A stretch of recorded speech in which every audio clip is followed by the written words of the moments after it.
Niគឺជាក្រោមម្លប់ឈើនៅក្នុងវត្តអង្គទេពសាហារៈរាមនៅសល់មានឈើប៉ុណ្ណឹងញាតិញោមទៅប្រន់បានជាទីជ្រកអាស្រ័យបាទឥឡូវកុំឲ្យខាតការវិនិយោគយើងមក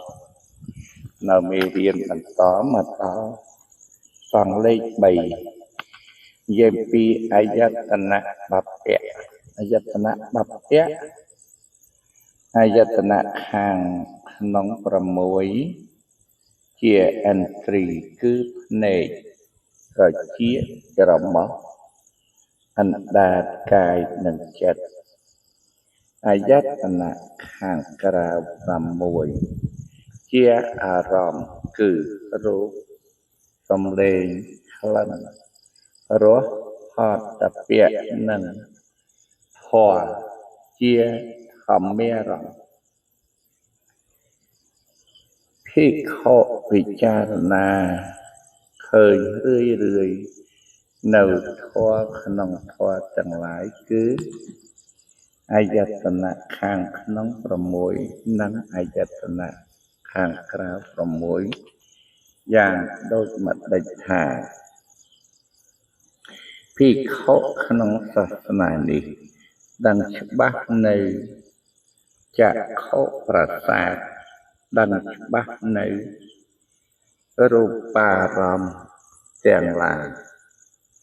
មួយទៀតសង្យោជាអ្នកធម៌ណាដែលអាស្រ័យនៅភ្នែកនិងរូបទាំងពីរនោះហើយកើតឡើងក៏ដឹងច្បាស់នៅសង្យោជនៈធម៌នោះសង្យោជនៈធម៌ដែលមិនទាន់កើតឡើងហើយកើតឡើងបានដោយហេតុណាក៏ដឹងច្បាស់នៅហេតុនោះកាលលះបង់បាននៅសង្យោជនៈធម៌ដែលកើតឡើងដោយហេតុណាក៏ដោយហេតុណាក៏ដឹងច្បាស់នៅហេតុនោះសង្យោជនៈធម៌ដែលលះបង់បានហើយ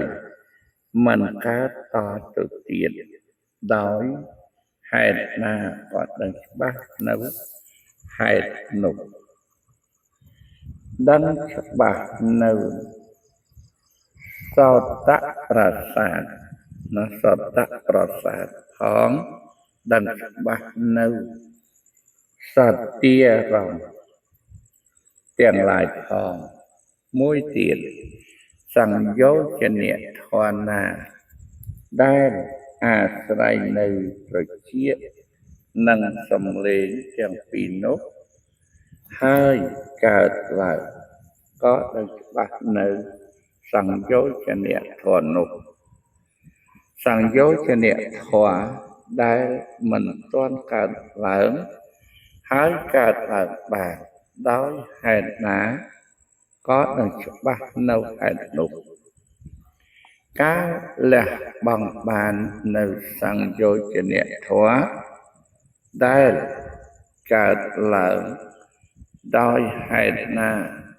ក៏ដឹងច្បាស់នៅហេតុនោះសង្យោជនៈធម៌ដែលលះបង់បានហើយមិនកើតទៅទៀតដោយហេតុណាក៏ដឹងច្បាស់នៅហេតុនោះចម្រើនពរដឹងច្បាស់នៅនៅខៀនប្រសាទផងដឹងច្បាស់នៅគន្ធារម្មណ៍ទាំងឡាយផងមួយទៀតសង្យោជនៈធម៌ណាដែល